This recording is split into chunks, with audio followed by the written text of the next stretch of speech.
नमस्कार, आप सभी का स्वागत है। मैं हूं आपके साथ शुभेंदु सिंह। साल 2022 में यूपी में सियासत का सबसे बड़ा दंगल होने वाला है।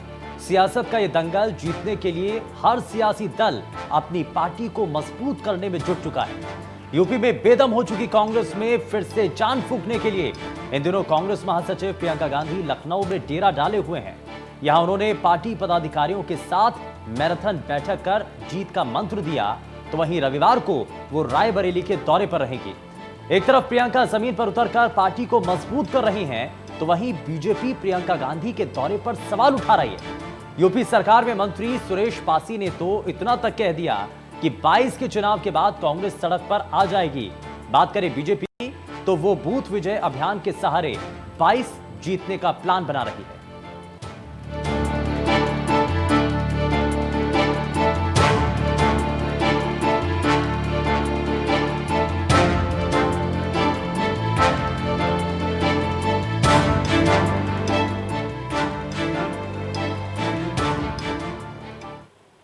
यूपी में कमजोर हो चुकी कांग्रेस में जान फूंकने के लिए आजकल प्रियंका गांधी यूपी के दौरे पर हैं और अपने इस दौरे के दौरान उन्होंने ताबड़तोड़ बैठकें की।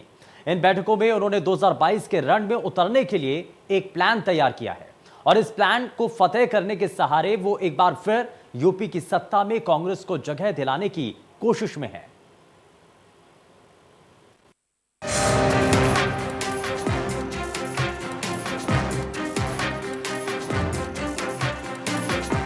करीब 3 दशकों से कांग्रेस यूपी के सत्ता से बाहर है। इन 3 दशकों में यूपी के अंदर कांग्रेस अर्श से फर्श पर पहुंच गई है। जिस कांग्रेस ने यूपी में कई दशकों तक राज किया, आज उस यूपी में कांग्रेस की हालत यह है कि पार्टी के पास केवल 7 विधायक हैं और सांसद सिर्फ 1। अगले साल यूपी में फिर से विधानसभा चुनाव होने हैं। ऐसे में पार्टी को जमीनी स्तर पर खड़ा करने की जिम्मेदारी पार्टी महासचिव प्रियंका गांधी के कंधों पर है। उत्तर प्रदेश दौरे के पहले दिन जैसे ही कांग्रेस महासचिव प्रियंका गांधी ने लखनऊ में कदम रखा, तो तुरंत उन पर हमला हुआ अपोजिशन पार्टी द्वारा और उन्होंने कहा कि ये तो पर्यटन करने एक बार फिर आ गई।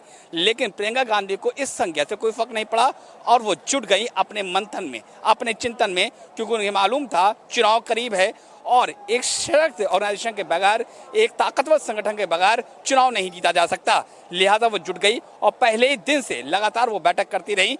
एक एक संगठन से उन्होंने बैठक करी, एक एक फ्रंट ऑर्गेनाइजेशन से उन्होंने बैठक करी और कार्यकर्ताओं के साथ, पदाधिकारियों के साथ उन्होंने चिंतन मंथन किया और जाना और समझा कि आखिर उत्तर प्रदेश में 89 के बाद से क्यों नहीं सरकार बन पा रही है कांग्रेस की। तो अब देखना यह है कि उनकी ये मेहनत कितना रंग लाएगी। लेकिन हम आपको ये भी बताएंगे कि जब से प्रियंका गांधी उत्तर प्रदेश में है, तब से क्या फर्क आया है कांग्रेस पार्टी में और आने वाले चुनाव में कितना फर्क डालेगा ये दौरा। पिछले 2 दिनों से कांग्रेस महासचिव प्रियंका गांधी लखनऊ के दौरे पर हैं।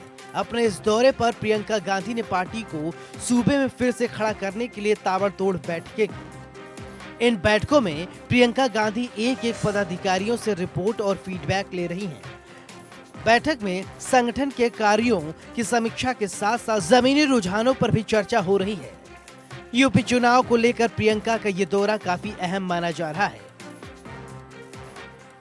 यूपी में प्रतिज्ञा यात्रा निकालेंगी प्रियंका। प्रियंका जल्द शुरू करेंगे हर गांव कांग्रेस अभियान। यूपी में 12,000 किलोमीटर की यात्रा करेंगी प्रियंका। प्रतिज्ञा यात्रा हम वचन निभाएंगे। जी हाँ, 12,000 किलोमीटर का सफर करेगी ये यात्रा पूरे उत्तर प्रदेश में। चप्पे चप्पे पर कांग्रेस के कदम पड़ेंगे और एक एक शख्स से मिलकर ये बताएगी कांग्रेस कि आखिर एक बार फिर सत्ता में क्यों लौटना चाहिए। जब से प्रियंका गांधी ने कदम रखा है उत्तर प्रदेश में, खासतौर से लखनऊ में, तब से वो लगातार लोगों से मिलजुल रही हैं, संगठन के साथ बैठक कर रही हैं और समझने और जानने की कोशिश कर रही हैं कि किस तरह से प्रभावी चुनावी कैंपेन चलाया जाए। लखनऊ दौरे पर प्रियंका की बैठक में आगामी चुनावी अभियान और कार्यक्रमों पर भी गहन मंथन हुआ। कांग्रेस जोन के हिसाब से चुनाव अभियान और कार्यक्रम को शुरू करेगी। कांग्रेस सलाहकार समिति और रणनीति कमेटी ने पूरे सूबे में यात्रा निकालने का फैसला किया है। यूपी में कांग्रेस में जान फूंकने के लिए प्रियंका प्रतिज्ञा यात्रा निकालेंगी। इस यात्रा में 12,000 किलोमीटर की दूरी तय की जाएगी और ये यात्रा राज्य के गांव और कस्बे से होकर गुजरेगी। यूपी के 4 क्षेत्रों में कुल 12,000 किलोमीटर की यात्रा जनाक्रोश को स्वर देगी और जनता के बीच कांग्रेस के असल विकल्प होने का दावा पेश करेगी। कांग्रेस महासचिव प्रियंका गांधी फुल मोड में हैं। वो चाहती हैं कि इस बार सिर्फ चुनाव में प्रत्याशी ना उतारा जाए, बल्कि वो प्रत्याशी जीते भी। उनका पूरा ध्यान और पूरा फोकस उन सीटों पर है जहां पर वो मजबूती से जीत सकती हैं, जहां पर जीत की संभावना बेहद प्रबल है। इसके लिए उन्होंने तय किया है कि जितने प्रत्याशी होंगे, मजबूत प्रत्याशी होंगे, जहां पर जीत की संभावना बेहद प्रबल होगी, वहां सिर्फ टिकट नहीं दिया जाएगा, बल्कि जो चुनावी प्रबंधन है, कैंपेन है, आईटी पर कैंपेन है, वो सब प्रियंका की नज़रों पर होगा। यानी कि जितने भी प्रत्याशी होंगे उनके दफ्तर में आईटी सेल भी बनाया जाएगा। वहाँ लोग मौजूद होंगे कि किस तरीके से सोशल मीडिया पर प्रत्याशियों की छवि को बेहतर किया जाए, कैंपेन को रफ्तार दिया जाए। शुक्रवार को भी कांग्रेस ने आने वाले चुनाव को लेकर भी एक मैराथन मंथन किया। इस बैठक में प्रियंका ने संगठन के नेताओं के साथ साथ सभी संभावित उम्मीदवारों से मुलाकात की। उन्होंने पार्टी के लोगों को सोशल मीडिया समेत अन्य विभागों में नई जिम्मेदारी भी दी। इसके अलावा प्रियंका गांधी ने हर गांव कांग्रेस अभियान की जिलावार समीक्षा भी की। साथ ही नए नियुक्त किए गए 8,134 न्यास पंचायत अध्यक्षों और उनके 1,70,000 पदाधिकारियों की भी रिपोर्ट ली। यूपी में अगले साल होने वाले विधानसभा चुनाव को लेकर राजनीतिक दलों ने उम्मीदवारों के नामों पर मंथन शुरू कर दिया है। इस कड़ी में कांग्रेस 25 सितंबर को करीब 40 सीटों पर अपने उम्मीदवारों के नामों का ऐलान करने जा रही है। यूपी विधानसभा चुनाव को लेकर कांग्रेस की दावेदारी को कैसे भी आंका जा रहा हो, लेकिन पार्टी फुल चुनावी मोड में बताई जा रही है। बताया जा रहा है कि 25 सितंबर को करीब 40 उम्मीदवारों की पहली लिस्ट प्रियंका गांधी वाड्रा खुद जारी कर सकती है। इसके लिए सभी फ्रंट और समितियों को मजबूती से तैयार रहने और प्रत्याशियों के साथ कदम से कदम मिलाकर चलने को कहा गया है। इस पर चर्चा प्रियंका गांधी के साथ हुई बैठक में। लखनऊ के बाद रायबरेली के दौरे पर रहेंगी प्रियंका। पार्टी पदाधिकारियों को प्रियंका देंगी जीत का मंत्र। रायबरेली अमेठी वो जगह है जहां पर उनकी विरासत है, जहां पर कांग्रेस को लगता है कांग्रेस का भविष्य मौजूद है। क्योंकि अमेठी और रायबरेली दो ऐसी कॉन्स्टिट्यूंसीज है जो कभी नहीं हारी, लेकिन पिछले लोकसभा चुनाव में अमेठी हार गई। लेकिन दुर्भाग्य कांग्रेस का वहीं से दिखता है, क्योंकि भले ही सांसद राहुल और सोनिया चुने जाते हों, लेकिन विधानसभा पे चुनाव होता है तो कमजोर पड़ जाती है कांग्रेस पार्टी। अमेठी और रायबरेली में अमेठी हार चुकी है, लेकिन हिम्मत नहीं हारी है कांग्रेस। लिहाजा एक बार फिर अमेठी को फतेह करने के लिए प्रियंका के पांव अमेठी पड़ेंगे और रायबरेली में एक बार फिर जीत के लिए वहां जाएंगे और विचार मंथन करेंगे, कार्यकर्ताओं से मुलाकात करेंगी। लखनऊ में पार्टी पदाधिकारियों को जीत का मंत्र देने के बाद प्रियंका गांधी रविवार से अपने मां सोनिया गांधी के संसदीय क्षेत्र रायबरेली के दौरे पर रहेंगी। प्रियंका यहां 13 सितंबर तक रुकेंगी। इस दौरान जिला, शहर और फ्रंट संगठनों के साथ वरिष्ठ कांग्रेसियों और आम कार्यकर्ताओं से भी मुलाकात करेंगे। उनके दौरे को लेकर जिला प्रशासन अलर्ट हो गया है। इसको लेकर शुक्रवार को भुएमऊ में कांग्रेसियों ने की बैठक भी हुई, जिसमें प्रियंका गांधी के आगमन की तैयारियों और उनके सामने रखे जाने वाले मुद्दों को लेकर चर्चा की। दरअसल लोकसभा चुनाव में अमेठी से राहुल गांधी चुनाव हार गए थे, लेकिन कांग्रेस को पता है कि अगर इन चुनाव में रायबरेली पर फोकस नहीं किया गया तो पार्टी को बड़ा नुकसान हो सकता है। फिलहाल प्रियंका को अगर यूपी में अपनी खोई हुई सियासी जमीन को वापस पाना है तो उन्हें पार्टी को आपसी गुटबाजी से भी बाहर निकालना होगा। सबकी भागीदारी, सबकी जिम्मेदारी। जी हाँ, प्रियंका गांधी ने यही मंत्र दिया है कांग्रेस पदाधिकारी और कांग्रेस कार्यकर्ताओं को। प्रियंका का साफ तौर पे कहना है कि या तो कांग्रेस की सरकार बनेगी या फिर कांग्रेस के बगैर कोई भी सरकार नहीं बन पाएगी। यानी कि विधायकों का संख्या बल इतना होना चाहिए, या तो बहुमत, या फिर जो बहुमत पाना चाहता हो बगैर कांग्रेस की न पा पाए। इन्होंने यात्राएं लगाने की बात की है, यानी जन जन तक पहुंचाने की बात की है। अब कांग्रेस के लिए इस यात्रा से कितना वरदान साबित होता है, या फिर प्रियंका के इस दौरे से, इस मेहनत से कांग्रेस की किस्मत कितनी निखरती है, ये तो वक्त ही बताएगा। लेकिन एक बात बिल्कुल साफ है कि प्रियंका जोश भरने का काम कर रही हैं, क्योंकि उनका मानना है कि जोशीले कार्यकर्ताओं के बगैर सत्ता हासिल नहीं की जा सकती, सत्ता नहीं बनाई जा सकती। वीडियो जर्नलिस्ट हरिओम के साथ खुर्रम निजामी, इंडिया न्यूज, लखनऊ। वहीं बीजेपी का बूथ विजय अभियान शुरू हो चुका है और अभियान विधानसभा चुनाव में प्रत्येक बूथ पर मतदान के दिन तक चलेगा और इसका आगाज पार्टी के राष्ट्रीय अध्यक्ष जेपी नड्डा ने किया और इस दौरान उन्होंने कहा कि पार्टी के कार्यकर्ता ही हमारी ताकत हैं। 2022 का दंगल और जीतने के लिए आप पूरी तरीके से बूथ को मजबूत किया जाएगा। 2022 जीतने के लिए बूथ मजबूत करेगी बीजेपी। बीजेपी ने शुरू किया बूथ विजय अभियान। प्रचंड बहुमत से यूपी जीतने का दावा। मिशन 2022 को लेकर सभी पार्टियों ने अपने अपने तरीके से चुनावी शतरंज की बिसात पर मुहर लगाना शुरू कर दिया है। अब ऐसे में बीजेपी के राष्ट्रीय अध्यक्ष जेपी नड्डा ने पन्ना प्रमुख के जरिए मिशन 2022 की नैया पार करने की कवायद में जुट गए हैं। सत्ता में दोबारा वापसी के लिए बीजेपी ने अपने बूथों को मजबूत करने के लिए अभियान की शुरुआत शुरू कर दी है। बीजेपी के राष्ट्रीय अध्यक्ष जेपी नड्डा ने यूपी में बूथ विजय अभियान वीडियो कॉन्फ्रेंसिंग के जरिए शुरू किया। इस दौरान जेपी नड्डा ने राज्य में दोबारा से बीजेपी की सरकार बनाने का दावा किया। बीजेपी अध्यक्ष ने कहा कि 2017 में हमने उत्तर प्रदेश से जो वादे किए थे उसे पूरा करने का काम मुख्यमंत्री योगी आदित्यनाथ की सरकार ने किया है।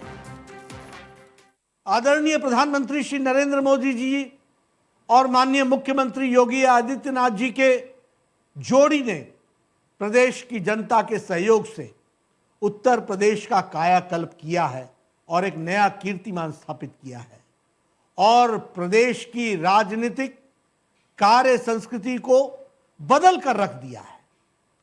राज्य में विकास ने पुराने सारे पैमाने तोड़ दिए हैं, गुंडागर्दी को खत्म हुई है और जातिवाद, परिवारवाद, तुष्टीकरण की राजनीति पर अंकुश लगा है।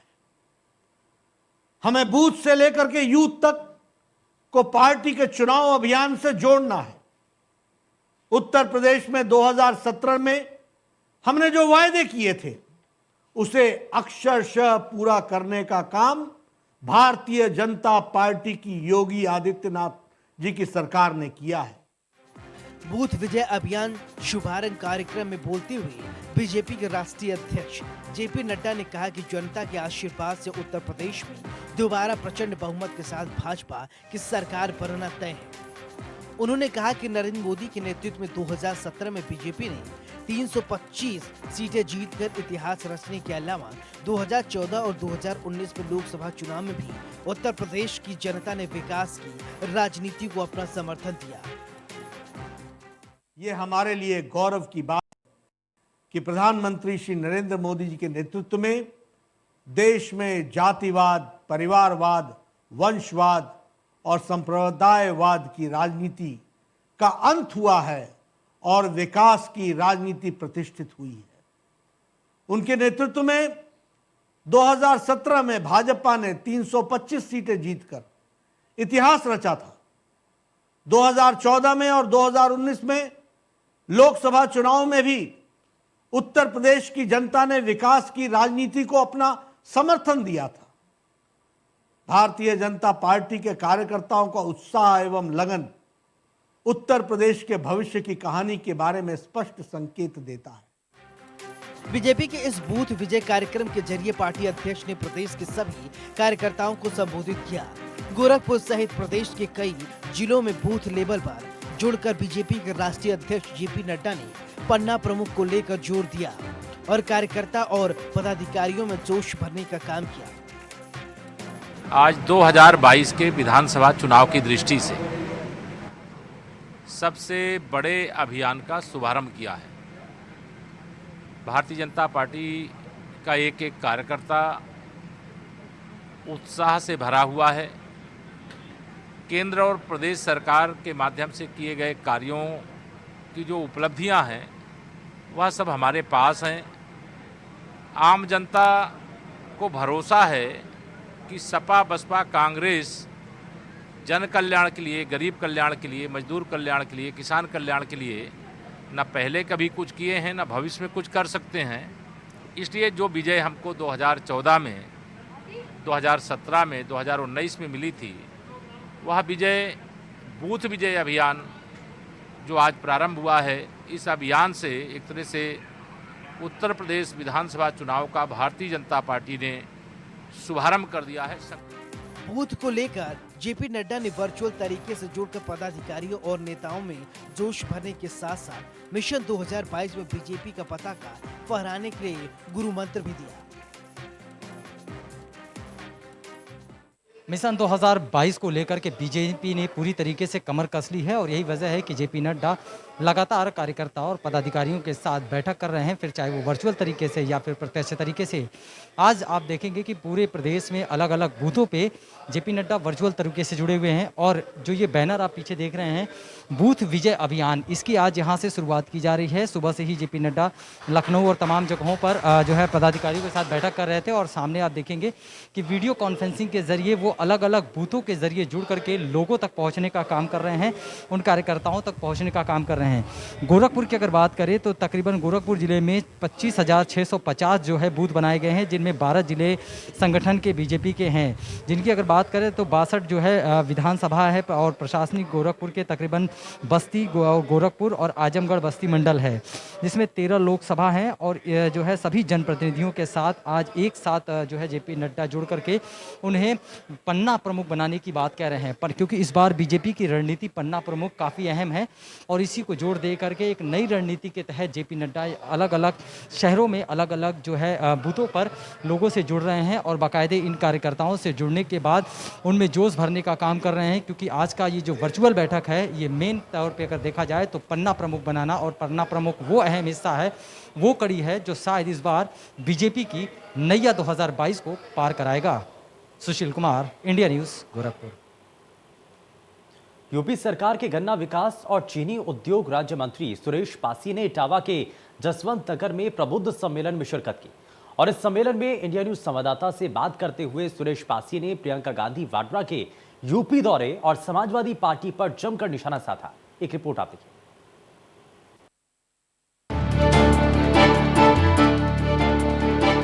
यूपी में अगले साल होने वाले विधानसभा चुनावों को हर पार्टी जमीनी स्तर पर काम करने में लगी है। बीजेपी जहां ब्राह्मणों को रिझाने के लिए पूरे प्रदेश में प्रबुद्ध जन सम्मेलन कर रही है, वहीं बसपा भी इसमें पीछे नहीं है। समाजवादी पार्टी भी एक्शन मोड में आ गई है, वहीं प्रियंका गांधी भी यूपी में डेरा डाले हुए हैं। पार्टी को प्रदेश में फिर से खड़ा करने के लिए वो मैराथन बैठकें कर रही हैं। दरअसल 2022 का रण जीतने के लिए सभी दल खुद को सबसे आगे बता रहे हैं। हालांकि यूपी की सत्ता में काबिज बीजेपी को ऐसा नहीं दिखता है। ऐसा हम नहीं कह रहे हैं, ये कहना है प्रदेश सरकार के मंत्री सुरेश पासी का। दरअसल इटावा के जसवंत नगर विधानसभा से भरतिया कोठी में प्रबुद्ध सम्मेलन में शिरकत करने पहुंचे सुरेश पासी ने प्रियंका गांधी और अखिलेश यादव पर जमकर निशाना साधा। पहले बात करते हुए सुरेश पासी ने प्रियंका गांधी को लेकर क्या कहा। दरअसल आजकल प्रियंका गांधी यूपी के दौरे पर हैं, वो लगातार बैठकें कर रही हैं। इसी को लेकर जब हमारे संवाददाता ने सुरेश पासी से सवाल किया कि यूपी में प्रियंका आजकल सड़क पर उतरी हुई हैं, तो सुनिए उन्होंने क्या कुछ कहा। प्रियंका जी रोड पर उतरी और 2022 के चुनाव में जनता उनको पूरी तरह से रोड पर ला देगी। एक भी सीट नहीं जीतेंगी।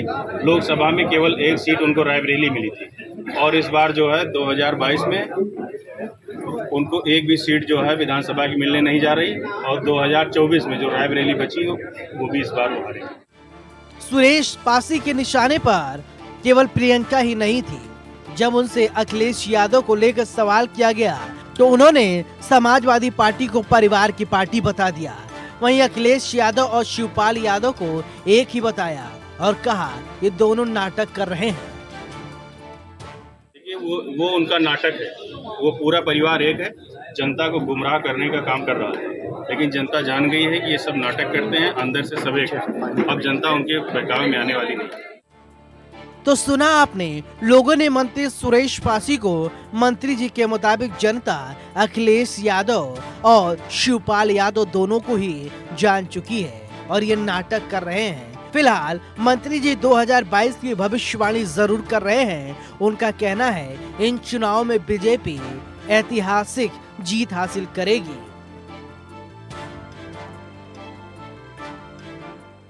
उत्तर प्रदेश में 2022 को लेकर सभी राजनीतिक दलों ने कमर कस ली है। जहां एक तरफ सभी राजनीतिक दल प्रबुद्ध सम्मेलन कर रहे हैं। आज इटावा के जसवंत नगर विधानसभा क्षेत्र के में आज पहुंचे हैं उत्तर प्रदेश के राज्य मंत्री सुरेश पासी। हम इनसे जानते हैं कि किस तरह को लेकर तैयारी भारतीय जनता पार्टी ने की है और जो प्रबुद्ध सम्मेलन है उसको लेकर किस तरह की स्ट्रेटजी है, जो कि सभी सम्मेलन और भी पार्टियां कर रही हैं। मंत्री जी, इंडिया न्यूज में आपका स्वागत है। और ये प्रबुद्ध सम्मेलन को लेकर किस तरह की तैयारी है, क्योंकि आप प्रदेश भर में सम्मेलन कर रहे हैं और पार्टियां भी कर रही हैं। मैं आपके चैनल के माध्यम से जनमानस को बताना चाहता हूं, भारतीय जनता पार्टी ने हर विधानसभा में 4 से 3 विधानसभाओं में प्रबुद्ध जन सम्मेलन कर रही है। प्रबुद्ध जन वो हमारे लोग हैं जो शिक्षक थे, जो रिटायर हो गए हैं, जो एडवोकेट हैं, जो डॉक्टर हैं, जो मास्टर हैं, जो इंजीनियर हैं, जो हमारे समाज के क्षेत्र में काम करते हैं, ऐसे लोग हैं। उन लोगों के बीच में हम लोग सम्मेलन कर रहे हैं। अन्य पार्टियां जो है जातीय सम्मेलन कर रही हैं, वो जातिवाद की राजनीति कर रही हैं और हम वरिष्ठ जनों का आशीर्वाद लेकर 2022 के चुनाव के मैदान में जाने जा रहे हैं और सभी वरिष्ठ जनों का आशीर्वाद प्राप्त है। आज जसवंत नगर के भी हमारे प्रबुद्ध जनों ने तय किया है कि 2022 में यहाँ पर भारतीय जनता पार्टी की विधायक जीतेंगे और यहाँ पर भी कमल इस बार उत्तर प्रदेश के राज्य मंत्री सुरेश पासी हैं, जिनका कहना है कि बाकायदा भारतीय जनता पार्टी ने प्रबुद्ध लोगों के सम्मान को लेकर सम्मेलन शुरू कर दिए हैं और पार्टियां अपने नाटक कर रही हैं। 2022 के इलेक्शन में भारतीय जनता पार्टी पूर्ण बहुमत से सरकार बनाने जा रही है। कैमरामैन सुनील परासर के साथ अमित मिश्रा, इंडिया न्यूज इटावा। पेशकश में फिलहाल के लिए बस उतना ही। नमस्कार।